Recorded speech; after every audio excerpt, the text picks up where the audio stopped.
If you have above ground sprinklers like this tripod sprinkler I have here, or hose pipes, and you don't winterize them, and you live in an area where it does freeze, then you're risking the chance of them getting damaged over the winter when they do freeze with water inside of them. So let me show you how to get all the water out of the sprinklers and the hose pipes that you have so you can store them away safely. Now you are going to need a compressor, and this one's just getting checked out by Winnie here, making sure it's in working order. Now there could be many ways to connect your compressor to your hose pipe, but this is the way that I've found. So I have a generic compressor connector here.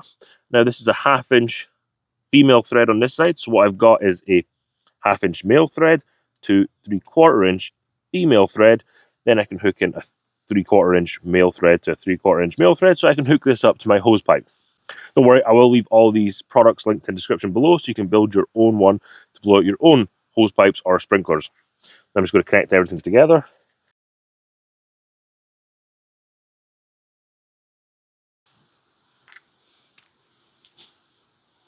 And because we now have the 3/4 inch male thread on this side, it can hook up to any hose pipe that's got a 3/4 inch thread on it. When setting the pressure on the compressor, you may think just turn it up as far as you can. Well, that's not the case. You're probably going to want to stay around the 30 psi mark. A lot of sprinklers have a max pressure of about 30 to 40 psi, so you don't want to go past that. If you do turn the pressure up over the 30 psi or the rated pressure for the sprinkler, you may cause damage to it, and we don't want to do that. Just make sure you know what pressure rating your sprinklers are rated for.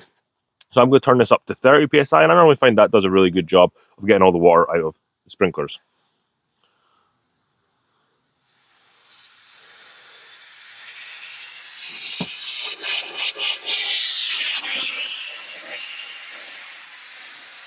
I run air through the hose pipe and sprinklers for a minute or so, or until water stops coming out. I can then move on to the next hose pipe or sprinkler.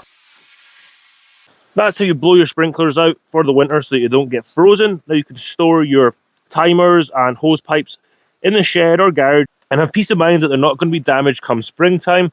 Thank you very much for watching this video. If you want to see more on outdoor lawn care, check out this playlist over here.